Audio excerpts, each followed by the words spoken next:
मित्रों नमः शिवाय। मैं ज्योतिष दवज्ञ पंडित देवेंद्र द्विवेदी, शहडोल मध्य प्रदेश से। मित्रों, हर व्यक्ति अपने भविष्य को लेकर के चिंतित है। हर व्यक्ति अपने विषय में कुछ जानने का प्रयास करता है। पिछली जिंदगी जो हमारी थी, कैसा बीता, वर्तमान कैसा बीत रहा है और आने वाला भविष्य, क्योंकि वर्तमान तो निकल रहा है और पिछली जिंदगी जो हमारा भूतकाल था वो समय वापस आने वाला नहीं है। तो हमारा प्रयास ये होता है कि जो आने वाला समय है, जो भविष्य है हमारा, उसको हम कैसे जानें। इसका सबसे सरल तरीका जो है ज्योतिष का मार्ग है। 12 लग्न 12 राशियां हैं और इन्हीं 12 लग्नों 12 राशियों में दुनिया के लगभग 8 अरब लोग समाहित हो जाते हैं। ये विश्लेषण जो है चंद्र राशि पर आधारित है। वृषभ राशि के लोग, वृषभ लग्न के लोग, उनके लिए महीना कैसा होगा, यह विश्लेषण जो है सूर्य गोचर के अनुसार है। सूर्यदेव 14 जनवरी 2026 को राशि परिवर्तन करेंगे। अभी जब मैं वीडियो बना रहा हूं तो वृषभ राशि के जातकों की कुंडली में अष्टम भाव में धनु राशि में सूर्य का गोचर चल रहा है। लेकिन 14 जनवरी 2026 को सूर्यदेव नवम भाव में आ जाएंगे। नवम भाव महत्वपूर्ण भाव होता है, त्रिकोण का भाव होता है। इसी प्रकार से 15 जनवरी को मंगलदेव का प्रवेश हो जाएगा और बुध शुक्र का भी गोचर यहीं पर शुरू हो जाएगा। इस विश्लेषण को 14 जनवरी से लेकर के और 13 फरवरी तक एक माह का गोचर है ये। और एक माह में जो वृषभ राशि के जातक है उन्हें क्या प्राप्त होगा, क्या नुकसान होगा, क्या फायदा होगा, इन सभी प्रश्नों की बातें मैं आपसे करूंगा। पर मैं हमेशा आपसे विनम्र भाव से एक बात जरूर कहता हूं, हमें किसी एक कुंडली को लेकर के खुश नहीं हो जाना चाहिए। अपने भविष्य को जानने के लिए मुख्य रूप से 5 कुंडली होती है। सबसे पहले हमारी जन्म कुंडली होती है। जन्म कुंडली जन्म से लेकर के अंतिम समय तक का है। उस कुंडली के अनुसार किसी न किसी ग्रह की महादशा, किसी न किसी ग्रह की अंतरदशा, किसी न किसी ग्रह की प्रत्यंतर दशा निश्चित रूप से चलती होगी। और जो उस कुंडली के अनुसार जिस ग्रह की महादशा अंतरदशा चल रही है, उसका प्रभाव हमारे जीवन में स्थायी रूप से पड़ता है। भाई, किसी ग्रह की महादशा, फिर उसके बाद अंतरदशा, फिर प्रत्यंतर दशा, सूक्ष्म दशा, प्राण दशा, ये चलते रहते हैं। और 9 के 9 ग्रह जो हैं हमारे जीवन को प्रभावित करते हैं। ऐसा कहना उचित नहीं होगा कि 9 के 9 ग्रह, सभी ग्रह एक साथ अच्छे परिणाम दे देंगे या बुरे परिणाम दे देंगे। तो पहले तो हमें लग्न कुंडली का अध्ययन करना चाहिए। लग्न कुंडली के पश्चात नवमांश कुंडली का अध्ययन करना चाहिए। नवमांश कुंडली के पश्चात गोचर कुंडली। गोचर कुंडली में ग्रहों की जो चाल है वो चलती रहती है। अभी भी गोचर चल रहे हैं। तिथि, तारीख, नक्षत्र के हिसाब से ग्रह गोचर करते रहते हैं। तो ये गोचर जो होता है ये कम समय के लिए होता है, जिसमें 4 ग्रह मुख्य रूप से राहु, केतु, शनि और गुरु, ये लंबे समय तक किसी एक राशि में गोचर करते हैं। तो मंगल, सूर्य, शुक्र, बुध, चंद्रमा महीना 1.5 महीने का गोचर होता है और राशि परिवर्तन कर लेते हैं। इसीलिए कहा जाता है कि गोचर का जो राशिफल है वो 1 महीने का होता है, 1.5 महीने का होता है और राशि परिवर्तन हो जाता है जो अस्थायी रूप से है।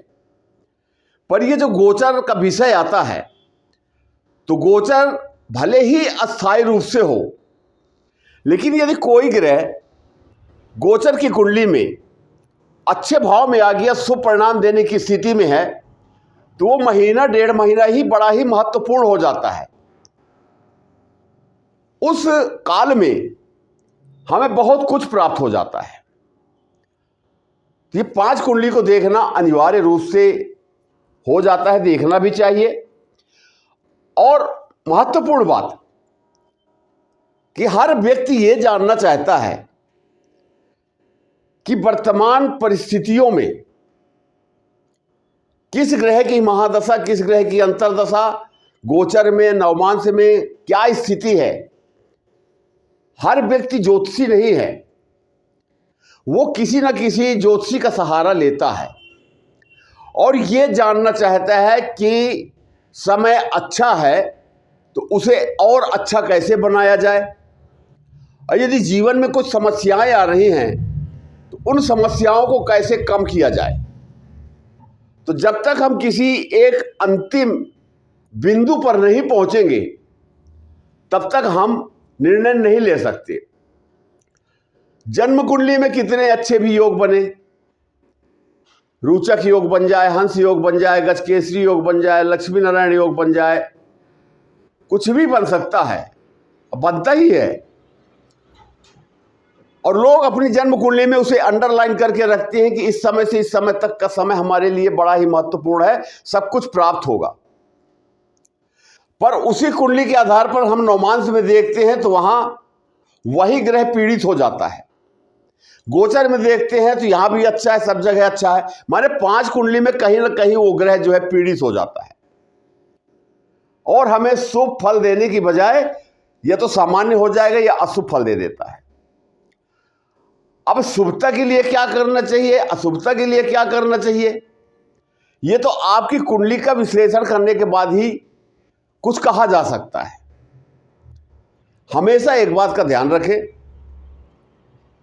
हमारे जो कर्म हैं, कर्मों पर विशेष ध्यान रखें।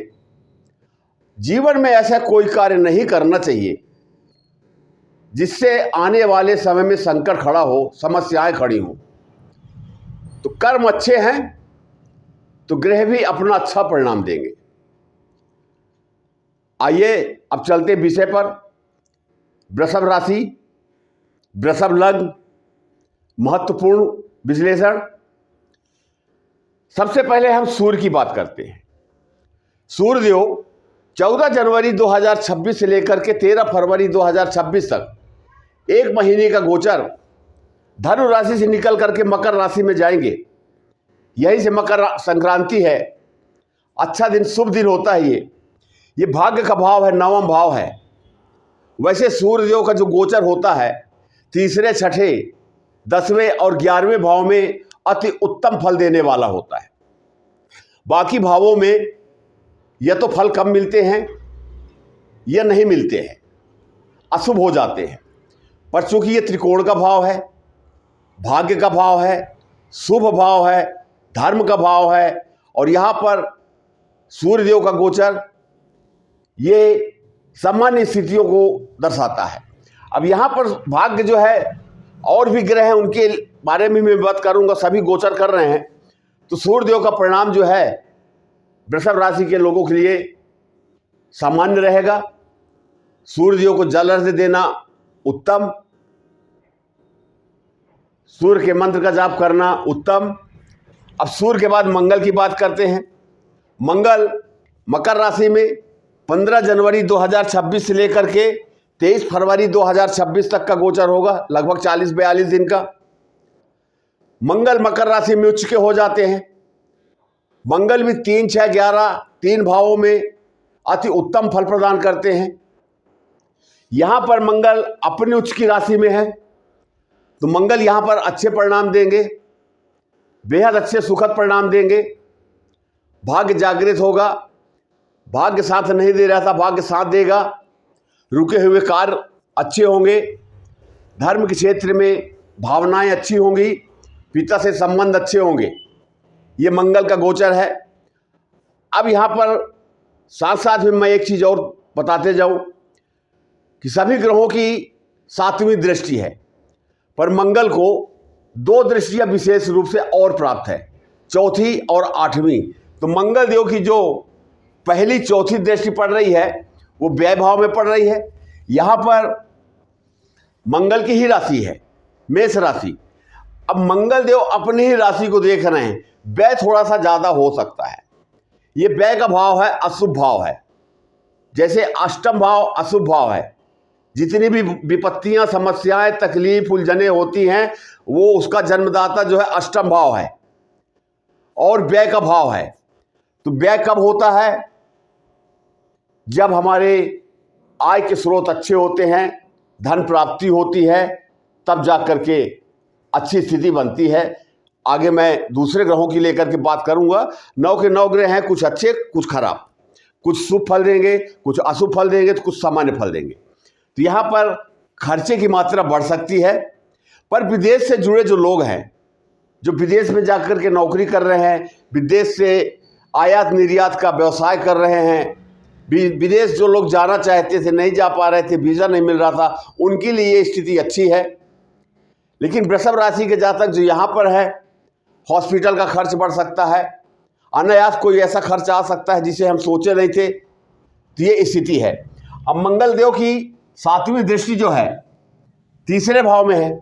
मंगल तो वैसे भी पराक्रम, साहस के ग्रह माने जाते हैं। तीसरा भाव भी परिश्रम, पराक्रम का है। मंगल देव की नीच राशि है, भाव भी गलत है। तो यहाँ पर जो वृषभ राशि के जो जातक है, परिश्रम ज़्यादा करना पड़ेगा, मेहनत ज़्यादा होगी, तभी अच्छे परिणाम देखने को प्राप्त होंगे। और मंगल देव की अब 8वीं दृष्टि जो है सूर्य के ऊपर पड़ रही है। अब यहाँ पर समझने वाली बात है कि ये चौथा भाव है। चौथा भाव सिंह राशि सूर्यदेव की राशि है और यहाँ पर सूर्यदेव गोचर कर रहे हैं, मंगल के साथ गोचर कर रहे हैं।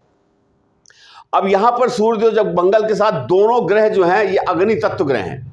ये अग्नि तत्व ग्रह जो हैं सिंह राशि और वृश्चिक राशि, मेष राशि, ये स्थिति दोनों की अच्छी बन रही है। तो यहाँ पर ये भाव जो है हमारा, ये भाव है सुख का भाव, माता का भाव, प्रॉपर्टी का भाव, प्रॉपर्टी डीलिंग का भाव। जो लोग व्यवसाय करते हैं मकान बनाने का, ज़मीन बेचने खरीदने का, उसका भाव।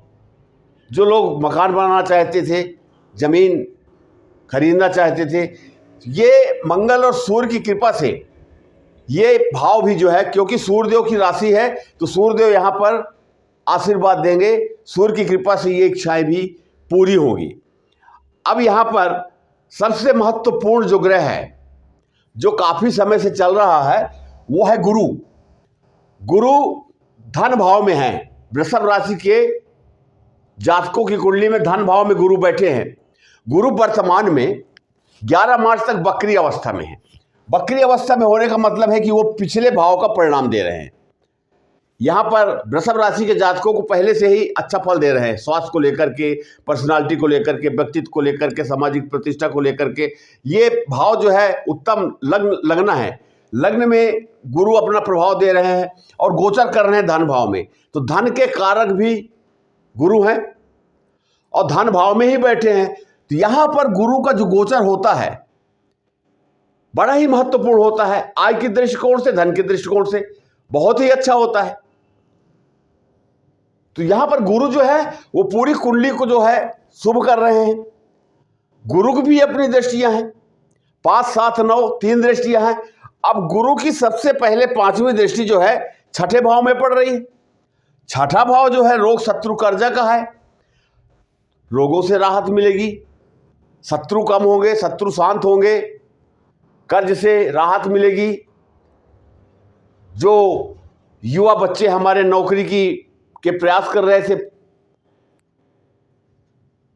परीक्षाएं दे रहे थे, कंपटीशन कर रहे थे, उन्हें सफलता प्राप्त होगी, क्योंकि यहाँ पर गुरु की दृष्टि पड़ रही है। और गुरु की जो दृष्टि होती है अमृत दृष्टि होती है, और जिस भाव में जिस राशि के ऊपर पड़ती है गुरु की दृष्टि, वो भाव वो राशि पवित्र हो जाता है गंगा जल की तरह। अब गुरु की 7वीं दृष्टि अपनी ही राशि पर पड़ रही है, धनु राशि में, तो इस भाव से संबंधित जो भी फल हैं ये अशुभ भाव है, इसमें थोड़ी कमी आएगी।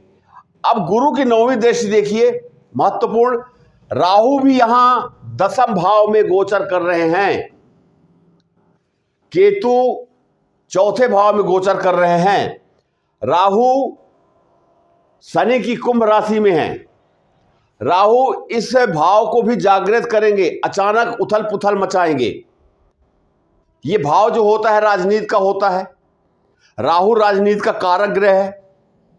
उच्च पद वाले IAS IPS जो हमारे अधिकारी हैं, जिनके हाथों में देश की बागडोर है, ये भाव भी जागृत होगा। और महत्वपूर्ण भाव और महत्वपूर्ण जो योग है, इसकी आप बात करें तो यहां पर गुरु बैठे हुए हैं। गुरु की 9वीं दृष्टि जो है राहु के ऊपर पड़ रही है, तो राहु का जो अशुभ प्रभाव है वो कम होगा, और राहु की 5वीं दृष्टि जो है गुरु के ऊपर पड़ रही है, तो दृष्टि संपन्न बन रहा है। लेकिन यहां पर राहु की दृष्टि कमजोर पड़ जाएगी, गुरु की दृष्टि प्रबल हो जाएगी। एक दूसरे के कार्यों में हस्तक्षेप नहीं करेंगे, जो करेंगे गुरु करेंगे। पर 11 मार्च तक गुरु अभी वक्री हैं, इसलिए धन प्राप्त करने में समस्याएं होंगी, छोटी छोटी बातों में टेंशन बनेगा। खान पान का ध्यान रखें। जो वृषभ राशि के लोग हैं, ये 1 महीना शुरू का सामान्य है, कुछ अच्छे फल प्राप्त होंगे, कुछ अशुभ फल प्राप्त होंगे। सबसे अच्छा कि इनकी कुंडली में 5वां भाव जो है कन्या राशि, कन्या राशि जो है बुध की राशि है। बुध का तात्पर्य होता है भगवान गणेश। तो जिनकी वृषभ राशि है वो हमेशा महादशा अंतरदशा गोचर कुछ भी चलता रहे, वो तो चलेगा ही, पर वृषभ राशि के जो लोग हैं उन्हें भगवान गणेश की पूजा करनी चाहिए। गणेश जी का मंत्र 1 माला कम से कम रुद्राक्ष की माला से, और बुध देव का मंत्र कि बुध देव इनके इष्ट देव हैं, और इष्ट देव अगर बलि हो जाते हैं तो बाकी ग्रह जो हैं, जो अशुभ फल देने वाले होते हैं, उसमें बहुत कमी आ जाती है, अच्छा फल देना चालू कर देते हैं। ये छोटी सी जानकारी आपको कैसी लगी? मित्रों, आपसे हमेशा कहता हूं, वीडियो में मोबाइल नंबर दिया है, व्हाट्सएप नंबर है, आपका स्वागत है, आप बात कर सकते हैं। लेकिन आप अपनी समस्याओं को गोपनीय रखें, क्योंकि जब आपकी कुंडली का अध्ययन होगा तो कुंडली ही समस्या बताना चालू कर देती है।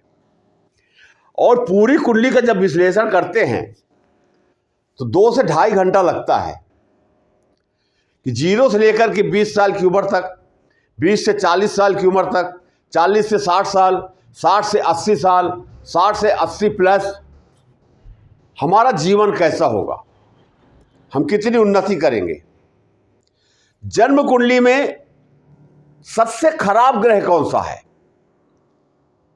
इसकी जानकारी बहुत जरूरी हो जाती है। क्योंकि फ्रेंड कुंडली, जन्म कुंडली हम देखते हैं कि कोई भी ग्रह बहुत शुभ स्थान में है, अच्छा है, अच्छे योग भी बना रहा है, लेकिन जब गणित लगाई जाती है ज्योतिषी से, ज्योतिषी भाषा में, तो वो ग्रह अशुभ निकल जाता है। और जब जब उसकी महादशा अंतरदशा प्रत्यंतर दशा आएगी तो समस्याएं खड़ी होंगी। और यहीं पर आदमी नहीं समझ पाता कि ग्रह तो अच्छा है, महादशा अच्छी है, सब कुछ अच्छा है, फिर समस्याएं क्यों आ रही हैं। इसकी जानकारी भी आपको जरूरी है। कौन सा रत्न धारण करें, आपके इष्ट देव कौन है, किसकी पूजा करें, अपने जीवन में छोटे छोटे उपाय करके अपने जीवन में अनुकूलता कैसे लाएं, ये सबकी जानकारी प्राप्त होती है। अंत में मित्रों मैं यही कहूँगा कि वीडियो आपको अच्छा लगा हो इसे लाइक कर दीजिए, सब्सक्राइब कर लीजिए, अपने ग्रुप में शेयर कर दीजिए, कोई भी वीडियो डालूं आप तक तुरंत पहुंच जाए। ये छोटी छोटी जानकारी आपको मिलती रहे, सब्सक्राइब अवश्य कर लें। इन्हीं शब्दों के साथ मैं अपनी वाणी को विराम देता हूं। नमः शिवाय।